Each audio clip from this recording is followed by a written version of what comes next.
वश्वः तस्य वितुर्वरेण्यं भर्गो देवस्य धीमहि धियो यो नः प्रचोदयात्। ओम अस्तु मा सद्गमय तमसो मा ज्योतिर्गमय।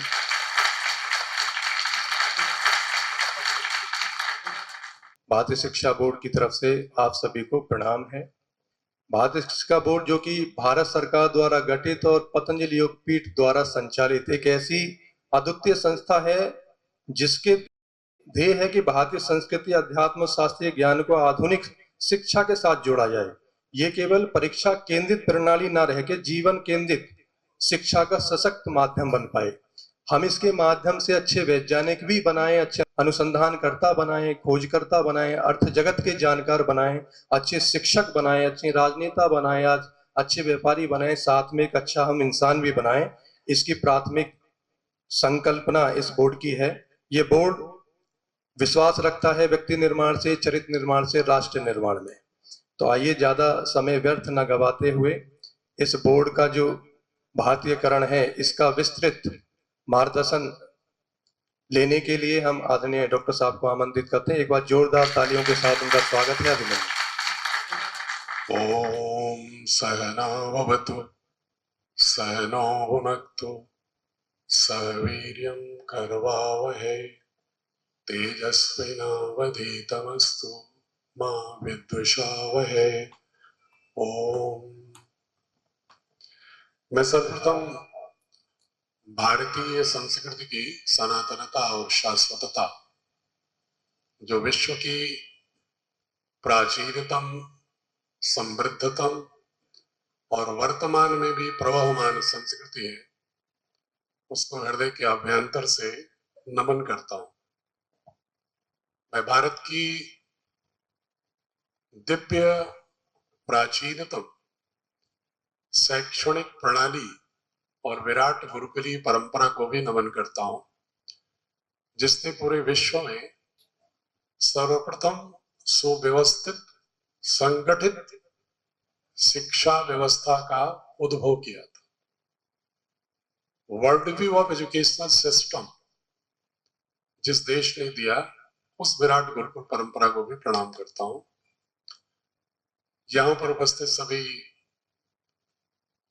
ज्ञान के साधकों को, जो आप हमारे मध्य में अपना व्यस्ततम क्षणों में से कुछ समय निकाल कर उपस्थित हुए हैं, आप सभी दिव्य विभूतियों को भी हृदय के अभ्यंतर से, स्वयं की ओर से और भारतीय शिक्षा बोर्ड परिवार की ओर से शत शत नमन और प्रणाम, अभिनंदन करता हूं। सर्वप्रथम मैं भारतीय शिक्षा बोर्ड की वैधानिक स्वरूप पर चर्चा करूंगा संक्षेप में, ताकि जब भी किसी बोर्ड का नाम होगा तो स्वाभाविक रूप से एक प्रबंधक होने के नाते, निदेशक होने के नाते या शिक्षा से जुड़े होने के कारण आपके मन में स्वाभाविक प्रश्न होगा कि इसकी वैधानिकता क्या है, इसकी प्रामाणिकता क्या है। तो एक पंक्ति में मैं कहूंगा, जो वैधानिक स्थिति है कि भारतीय शिक्षा बोर्ड भारत सरकार द्वारा गठित बोर्ड है। पतंजलि योगपीठ इसकी स्पॉन्सरिंग बॉडी है,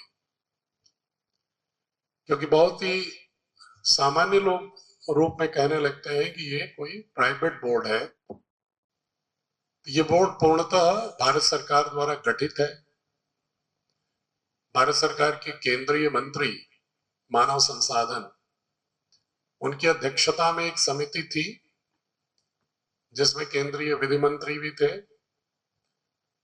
और उस बैठक में काफी विचार विमर्श के बाद एक कानूनी प्रारूप में मॉडल बायलॉज बनाया गया, उपविधि बनाई गई, और उसमें प्रावधान रखा गया कि एक बोर्ड ऐसा होना चाहिए राष्ट्रीय स्तर पर जो शिक्षा व्यवस्था में लुप्त हो रही विगत 190 वर्षों से लगभग भारतीय ज्ञान परंपरा की पुनर्स्थापना, उसकी पुनः प्रतिष्ठा स्थापित की जाए।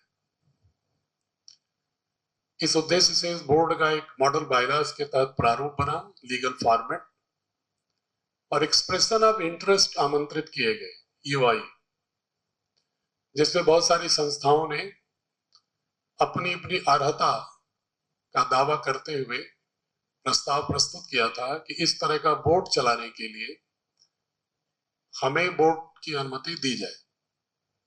काफी तकनीकी अर्हताओं और वित्तीय जो प्रस्ताव थे विभिन्न संस्थाओं के, उनका परीक्षण करने के बाद भारत सरकार के केंद्रीय मंत्री की अध्यक्षता की समिति ने पतंजलि योग पीठ को स्पॉन्सरिंग बॉडी के रूप में नियुक्त किया।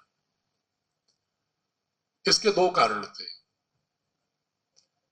इसका कारण बहुत सारे लोग, चूंकि मैं देश में तमिलनाडु से लेकर कश्मीर, आसाम से लेकर के और गुजरात के दौरे करता रहता हूं और इसकी विशिष्टताओं के विषय में, इसकी अवधारणा के विषय में विमर्श करता रहता हूं, तो बहुत सारे लोगों के मन में भी प्रश्न आ जाता है कि कहीं ऐसा तो नहीं कि वर्तमान भारत सरकार से पतंजलि योग पीठ की निकटता के कारण तो नहीं कोई स्पॉन्सरिंग बॉडी दे दिया गया। ऐसा नहीं है, क्योंकि उसमें कई ऐसी संस्थाओं ने भी अपने प्रस्ताव प्रस्तुत किए थे जिनका भी भारत सरकार के शीर्षस्थ लोगों से अच्छे संबंध थे। लेकिन उसमें जो अर्हता रखी गई थी कि चूंकि आधुनिक शिक्षा में भारतीय ज्ञान परंपरा का समावेश करना है, तो ऐसी संस्था को ही एक स्पॉन्सरिंग बॉडी नियुक्त की जाए जिसका एक ट्रैक रिकॉर्ड हो, एक ऐतिहासिक रूप से प्रमाण हो इसके पास कि उसने वास्तव में भारत की ज्ञान परंपरा के विषय में ठोस कार्य किए हों विगत 1 दशक में, 2 दशक में, 3 दशक में, और साथ ही उसके पास बिना किसी लाभ और लोभ के हजारों करोड़ रुपए एक राष्ट्रीय बोर्ड को चलाने के लिए जो आवश्यक होगा, उसमें निवेश करने की परमार्थ की दृष्टि से, राष्ट्र की दृष्टि से अपने धन को व्यय करने का भी सामर्थ्य हो। तो ज्ञान परंपरा के अनुसार कार्य करने की व्यावहारिक अर्हता और साथ ही वित्तीय संसाधनों की उपलब्धता की प्रतिबद्धता, दोनों ही दृष्टि से मूल्यांकन करने के बाद पतंजलि योग पीठ को स्पॉन्सरिंग बॉडी नियुक्त किया गया। इसके बाद एक बोर्ड बनने के बाद उसके प्रारूप में यह था कि उसमें कौन कौन सदस्य होंगे। तो आपको प्रसन्नता होगी जानकर कि भारत सरकार ने लगभग आधे सदस्य स्वयं नामित किए हैं। इस बोर्ड में चेयरमैन सीबीएसई, डायरेक्टर एनसीईआरटी, केंद्रीय विश्वविद्यालयों में से 7 विश्वविद्यालयों के कुलपति इसके सदस्य, इसके अलावा यूजीसी के एक एक्स चेयरमैन नामित हैं और संदीपनी वेद विद्या प्रतिष्ठान के वाइस चेयरमैन, क्योंकि चेयरमैन केंद्रीय मंत्री स्वयं होते हैं पदेन एक्स ऑफिसियो, इसलिए उनके वाइस चेयरमैन को भी भारत सरकार ने नामित किया। स्पॉन्सरिंग बॉडी को भी जो सदस्य नियुक्त करने का अधिकार दिया गया, नामित करने का, उसमें भी उन्होंने एक क्राइटेरिया निर्धारित किया, मानक, कि किसी को भी नहीं किया जा सकता जिसका शिक्षा के क्षेत्र में, और चूंकि नया बोर्ड है तो प्रशासनिक क्षेत्र में अनुभव हो, ऐसे लोगों को ही नामित करेंगे, चाहे वो उच्च शिक्षा का हो, माध्यमिक शिक्षा का हो, और प्रशासकीय तंत्र में भी उसको शिक्षा व्यवस्था का बोध हो। और प्रशासनिक अधिकारी के लिए एक शर्त रखा गया था कि ऐसा ही प्रशासनिक अधिकारी होना चाहिए जिसको प्रशासन में तो कौशल हो ही, लेकिन उसको भारतीय दर्शन, भारतीय संस्कृति और तुलनात्मक रूप से आधुनिक विज्ञान का भी सामर्थ्य हो, ताकि वो वहां पर आउट ऑफ प्लेस ना हो जाए। क्योंकि जब उसको सदस्य होना होगा तो उसको प्राथमिक जो उद्देश्य है बोर्ड का, blending of Indian knowledge system with modern education. This was the concept and objective aims envisaged in the basic model bylaws prepared by the government of India, तो जिसका उसको बोध होना चाहिए। तो ये बोर्ड फिर स्थापित हुआ 2019 में। इसके बाद उसमें शर्तें होती हैं, आप जानते हैं, सभी शिक्षा से जुड़े हुए हैं, कि कोई भी बोर्ड फंक्शनल तभी होगा जब वो देश के अन्य स्टेट बोर्ड और नेशनल बोर्ड से इक्विवेलेंस घोषित हो, समकक्षता। उसके बिना कोई भी बोर्ड क्रियाशील नहीं हो सकता, क्योंकि उस बोर्ड का सर्टिफिकेट अगर inter board migration, intra board migration in different provinces में अगर मान्य नहीं होगा, अगर उसके सर्टिफिकेट राज्य सरकार के, केंद्र सरकार के शिक्षण संस्थानों में प्रवेश के योग्य नहीं होगा, एम्प्लॉयमेंट के योग्य नहीं होगा, या विदेशी विश्वविद्यालयों संस्थानों में प्रवेश के योग्य नहीं होगा, या प्रतियोगी परीक्षाओं के लिए उसकी एलिजिबिलिटी अर्हता नहीं होगी, तो ऐसी स्थिति में उस बोर्ड का लीगल स्ट्रक्चर नहीं खड़ा हो सकता। तो आप सभी जानते हैं, जो इसमें से अनुभवी लोग, आप लोग सभी दिख रहे हैं मुझे, आप जानते हैं कि कोप्से नाम की संस्था है। एक कोप्से बोर्ड के म्यूचुअल इक्विवेलेंस को नोटिफाई करती रही है, लेकिन COBSE was not mandated by government of India for this purpose. COBSE को ये मैंडेट नहीं दिया गया था। ओवर द ईयर उन्होंने धीरे धीरे ये प्राप्त कर लिया अधिकार इक्विवेलेंस ड्रॉ करने का। तो केंद्रीय मंत्री जिसे जब बोर्ड ने मुझे सर्वसम्मति से अपने प्रस्ताव में बोर्ड को चेयर करने के लिए मुझे अधिकृत किया, तो मैं केंद्रीय मंत्री जी से मिलकर मैंने उनसे आग्रह किया कि अभी तक जो कोप्से इक्विवेलेंस ड्रॉ करता है, उसको तो भारत सरकार का कोई नोटिफिकेशन ही नहीं है कि ये ऐसा ड्रॉ करेगा इक्विवेलेंस। तो उन्होंने कहा ऐसा है। जब उन्होंने समीक्षा करके देखा तो वास्तव में नहीं था, कोई मैंडेट, कोई लेटर, नोटिफिकेशन था ही नहीं, बट कोप्से इसको कर रहा था विगत 80 वर्षों से। तो उन्होंने फिर 15 नवंबर 2021 को एक नोटिफिकेशन किया कि भविष्य में एसोसिएशन ऑफ इंडियन यूनिवर्सिटीज, जो भारत सरकार के हायर एजुकेशन डिपार्टमेंट का एक ऑटोनोमस बॉडी है, भविष्य में ये इक्विवेलेंस ड्रॉ करेंगे सारे बोर्ड के समकक्ष, पारस्परिक समकक्षता। और उन्होंने एक पैरामीटर दिया। अभी तक कोप्से के पास कोई पैरामीटर नहीं था कि किस पैरामीटर पर इक्विवेलेंस देगी। पैरामीटर निर्धारित हुआ कि नेशनल करिकुलम फ्रेमवर्क फॉलो करेगा कोई बोर्ड, एनसीटी फॉलो करेगा, right to education act follow करेगा, भारत के संविधान के मूल्यों का अनुपालन करेगा, और समय समय पर केंद्र सरकार द्वारा दिए गए निर्देशों का पालन करेगा। जो बोर्ड इसमें योग्यता, अर्हता ग्रहण करता है, उसी को समकक्षता दी जाएगी। किसी की whims एंड फैंसीज पर नहीं होगा, कोई सब्जेक्टिविटी नहीं होगा। There must be some objective ground to analyse for equivalence.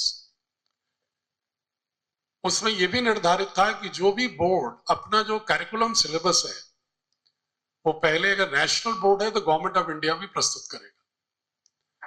Government of India उसको ये देखेगी कि क्या एनईपी ओरिएंटेड है कि नहीं, एनसीएफ कंप्लाइड है कि नहीं, in consonance with national curriculum framework है कि नहीं। एक कमिटी बना करके वो कराएगी, और इसके बाद ही किसी बोर्ड को नेशनल बोर्ड के रूप में सोचेगी, भले ही उसका गठन भारत सरकार ने ही किया।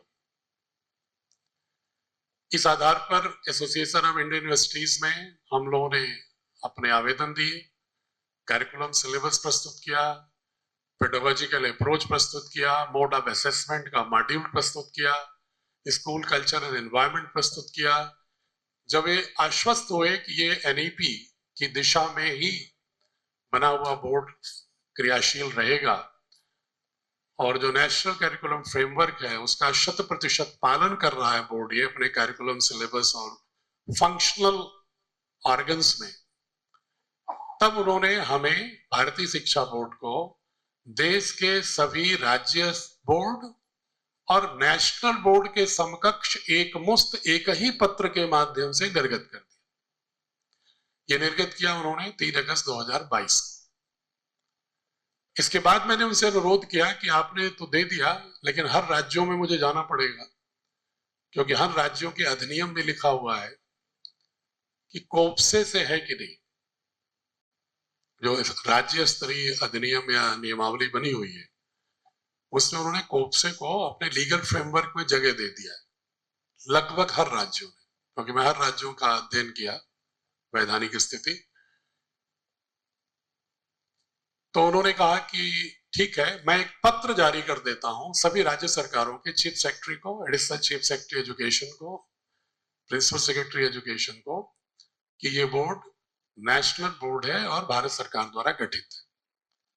उन्होंने 3 फरवरी 2023 को सारे राज्यों को पत्र लिखा। Secretary school education and literacy government of India ने 3 फरवरी 2023 को पत्र लिखा सारे राज्यों को, सारे यूनियन टेरिटरीज को, यूजीसी चेयरमैन को, एआईसीटी के चेयरमैन को, कि ये बोर्ड भारत सरकार द्वारा गठित बोर्ड है, equivalent to CBSE in legality.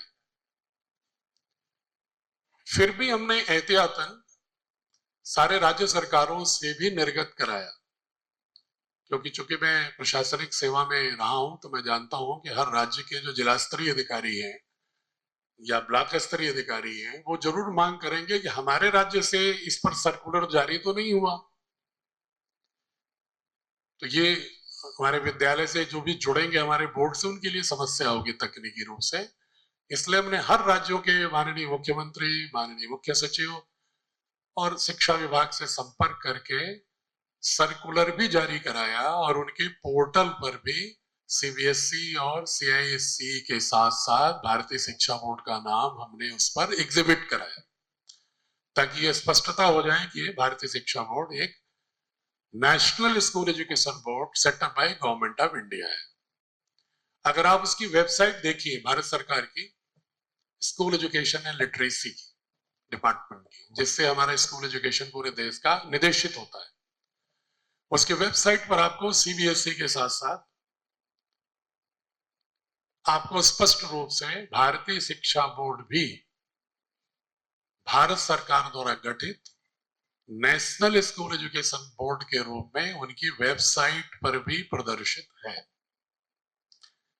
यह हमने इसलिए तिथिवार आपको बताया कि ताकि आप कोई भी किसी भी शंका का समाधान आप उसकी वेबसाइट को ब्राउज करके देख सकते हैं कि ये पूर्णतः वैधानिक बोर्ड है, और पतंजलि योगपीठ इसमें with due process of law, with due diligence under the procedure of law, Patanjali Yogpith has been selected as sponsoring body for the functioning and financing purpose.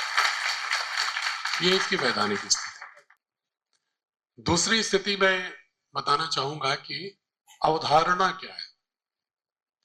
आखिर भारत सरकार को एक आपके मन में भी प्रश्न होगा कि जब इतने राज्य बोर्ड हैं और एक सीबीएसई बोर्ड भी है, सेंट्रल का ही बोर्ड, उससे एक तरह से गोद लिया हुआ बोर्ड है, तो ये सारे कार्यों को उन्होंने सीबीएसई को ही क्यों नहीं दे दिया, अलग से बोर्ड क्यों बनाया, आवश्यकता क्या पड़ी? इसका जवाब आपको केंद्रीय मंत्री जी का, अगर शायद सुनील ने चलाया हो, एक वीडियो में केंद्रीय मंत्री जो है धर्मेंद्र प्रधान जी, उन्होंने खुद ही इसका जवाब दिया है। किसी ने पूछा तो उन्होंने बताया कि चूंकि कभी कभी सरकारी मशीनरी से संचालित जो संस्थाएं होती हैं, वो किसी बड़े उद्देश्य को नए परिवर्तन के साथ लाने में कभी कभी एक आंतरिक संस्थागत मानस का विरोध होता है, या आंतरिक प्रतिरोध होता है, या वो गति नहीं हो पाती तमाम अपनी सीमाओं के कारण, जिसके कारण से इस उद्देश्य की पूर्ति के लिए एक नए बोर्ड के रूप में खड़ा किया। और पतंजलि योगपीठ को इसलिए दिया गया कि उन्होंने योग के क्षेत्र में, स्वदेशी के क्षेत्र में, आयुर्वेद के वर्तमान वैज्ञानिक आधारों पर प्रमाणीकरण के क्षेत्र में एक जो बहुत ही एक उल्लेखनीय कार्य है। जैसे आपको शायद कुछ लोगों को मालूम होगा, पतंजलि रिसर्च फाउंडेशन है जिसमें 500 वैज्ञानिक कार्य करते हैं, और आयुर्वेद की चरक संहिता, सुश्रुत संहिता, अष्टांग हृदय के जितने भी सूत्र हैं चिकित्सा के संबंध में, जितनी भी औषधियों की चर्चा है, लगभग 900 औषधियों की चरक संहिता, उन सबके विषय में उनका जो एक्सट्रैक्ट है, उसको जो वर्तमान मेडिकल साइंस का जो साइंटिफिक पैरामीटर है उस पर वैलिडेट करते हुए clinical trial, animal trial, human trial के साथ इंटरनेशनल पेपर्स में भी लगभग 700 पेपर पतंजलि रिसर्च फाउंडेशन के पब्लिश हुए। तो उन्होंने ये कहा कि ज्ञान परंपरा की बात मौखिक तो बहुत लोग करते हैं, लेकिन अगर बच्चों को हम पढ़ाने में बात करेंगे तो सिर्फ प्रवचन से हम भारतीय ज्ञान परंपरा की बात नहीं कर सकते। जो संस्था इसमें प्रामाणीकरण वर्तमान विज्ञान की परिधि और उसके सिद्धांतों के आधार पर करने के लिए अग्रसरित है, उसी के अंदर ये संभावना हो सकती है कि वो बाकी भी ज्ञान परंपरा के जो आयाम है उसमें भी कोई पक्ष मात्र इमोशनल नैरेटिव में न रख के उसका तथ्य परक, युक्ति परक, प्रमाण युक्त ढंग से ही ज्ञान परंपरा को पढ़ाएगा, और ज्ञान परंपरा को इस रूप में नहीं परोस देगा बच्चों को कि बाकी बाद में बड़े होने के बाद वो उस पर जब प्रश्न चिन्ह उनके बाद खड़ा होगा तो एक पूरी की पूरी शैक्षणिक प्रणाली के प्रति ही उनके मन में अविश्वास, अनास्था आ जाएगी। इसलिए उन्होंने इस बोर्ड, इनको पतंजलि योग पीठ को दिया, और लगभग 10,000 करोड़ पतंजलि योग पीठ ने प्रस्तावित किया कि हम भारतीय शिक्षा बोर्ड के इस संचालन में जो भी व्यय होगा उस दिशा में हम इसको करने को तैयार हैं। जो भी स्वदेशी से हमें लाभ होगा वो हम भारतीय शिक्षा बोर्ड के संकल्प को पूर्ण करने में ही इसको लगाएंगे। कुछ हेल्थ में लगाएंगे, कुछ शिक्षा में लगाएंगे। अब सवाल उठता है कि ये शिक्षा में उन्होंने भारतीय ज्ञान परंपरा का समन्वय की आवश्यकता क्यों पड़ी? क्या वर्तमान में जो शिक्षा व्यवस्था है उसमें क्या भारतीय ज्ञान परंपरा नहीं है क्या? हम में से बहुत सारे लोग ऐसे हैं जो मेरे भी कालखंड में जिसमें मैंने पढ़ाई की है उसमें पढ़े होंगे। कुछ लोग दिख रहे हैं, कुछ प्लस माइनस 10 के दिख रहे हैं, कुछ लोग बहुत कम उम्र के भी दिख रहे हैं। लेकिन लोगों ने मैकाले का नाम तो सबने सुना, क्योंकि उसको गालियां बहुत पड़ती। जो भी भाषण देता है तो उनका नाम जरूर ले लेता है, लेकिन ये भाषण कब तक चलेगा? और हमें स्पष्ट भी तो होना चाहिए कि मैकाले ने ऐसा किया क्या जिससे कि हमारी शिक्षा व्यवस्था में विष घुल गया, और विष घोला भी है या नहीं घोला है, ये बहुत ही डिबेट का पॉइंट। क्योंकि बहुत सारे लोग उस वैचारिक गुलामी के शिकार तो हैं मैकालियन शिक्षा पद्धति के अग्रेतर संस्करणों में पढ़ते हुए हम सभी लोग, लेकिन इसका बोध नहीं है कि हम वास्तव में वैचारिक रूप से गुलाम। उसके बहुत सारे, अगर मैं भी बोर्ड से तब जुड़ा, मैं आपको एक अनौपचारिक रूप से अपनी बात बताऊं कि मैं मूलतः स्नातकोत्तर हूं फिजिक्स में, रिसर्च भी किया है फिजिक्स में, और नाभिकीय विज्ञान का विद्यार्थी रहा हूं प्रयाग विश्वविद्यालय सेवा में आने से पहले। लेकिन हमने कभी भी ये सोचा भी नहीं था, क्योंकि ऐसा पाठ्यपुस्तक में था ही नहीं कहीं, कि भारत की ज्ञान परंपरा में भी कहीं विज्ञान प्रौद्योगिकी है क्या। सामान्य रूप से लोग कहते हैं नहीं, ये अंधविश्वास है, पाखंड से युक्त है, ये मात्र मिथ है। अगर बहुत एक कॉन्सेप्चुअली देखें तो एक साइंस और मिथ दो शब्द वेस्टर्न आइडियोलॉजी में, नैरेटिव में बहुत प्रयोग होते हैं। माइथोलॉजिकल, आइडियोलॉजिकल एंड टेक्नोलॉजिकल, 3 शब्द प्रयोग होते हैं। तो उन्होंने हमारी पूरी दार्शनिक परंपरा को, पूरी ज्ञान परंपरा को उन्होंने माइथोलॉजी घोषित कर दिया। माइथोलॉजी का मतलब जहां पर कोई बात कह दी जाए और लोगों से बिना किसी विवेक के, बिना किसी तर्क युक्ति प्रमाण के उन्हें आंख मूंद कर विश्वास करने के लिए बाध्य कर दिया जाए, या ऐसा वातावरण सृजित कर दिया जाए कि जिसमें reason doesn't have any place in the discourse and in the acceptance of any philosophy, ideology, no reason, only emotion. ये इसको कहते हैं मिथ। तो उन्होंने कहा भारत की सारी जो वैदिक ऋचाएं हैं, जो उपनिषद हैं, जो बुद्धिज्म है, जो जैनिज्म है, जो सिखिज्म है, चाहे वो वेदांत दर्शन है, चाहे वैशेषिक दर्शन है, न्याय दर्शन है, सांख्य दर्शन है, पूर्व मीमांसा है, जो भी है, स्मृति ग्रंथ हैं, वो सारे के सारे मिथ हैं। और ब्रिटिश पार्लियामेंट में बोलते हुए मैकाले कहता है कि भारत में कोई ज्ञान परंपरा नहीं थी, और वो ज्ञान परंपरा जितनी भी वो कहते हैं, लंदन की एक लाइब्रेरी के एक सेल्फ में भी जगह खाली बच जाएगी अगर उसको रखा जाए तो। उसके कहने का मतलब था कि कुछ ऐसा टैंजिबल अचीवमेंट भारत की ज्ञान परंपरा का रहा ही नहीं। बल्कि उसने एक बहुत ही अपमानजनक वाक्य बोला था कि द वैदिक Richa, these were the shepherd song, ये गडरियों के, पशुपालकों के गीत थे, which were natural outburst out of the frightened with the natural forces, कि प्राकृतिक शक्तियों से भयभीत होकर, उनका मानवीकरण करके, उनके लिए भयभीत होकर के अपनी रक्षा के लिए गीत गाने का पशुपालकों का समूह है, गीत समूह है। It doesn't contain any kind of knowledge system. और उसने एक खतरा किया, बहुत ही मैं संक्षेप में बताऊंगा क्योंकि विस्तार से जाने में तो कई दिन और घंटे लगते हैं, भारतीय ज्ञान परंपरा बहुत विस्तृत है। उसने कहा, उसने क्या कि इसको साजिश कैसे की जाए कि ये भारत को भारत से काट दिया जाए। क्यों ऐसा क्यों चाहता था वो? इसलिए चाहता था कि आपने सुना होगा एशियाटिक सोसाइटी का नाम, 18वीं सेंचुरी के अंत में 1787 के आसपास जो बनी थी, उसमें उन्होंने तमाम शोध किए थे, और उन शोधों के आधार पर संस्कृत के पुस्तकों का जर्मन, फ्रेंच और अंग्रेजी में अनुवाद करके उन्होंने जब वेस्टर्न यूरोप में नवयुवकों के सामने गया तो 19वीं सदी के प्रथम दशक में लंदन, पेरिस और बर्लिन में बहुत बड़े समूह युवाओं के होने लगे जो भारत के फैन समूह बनाने लगे।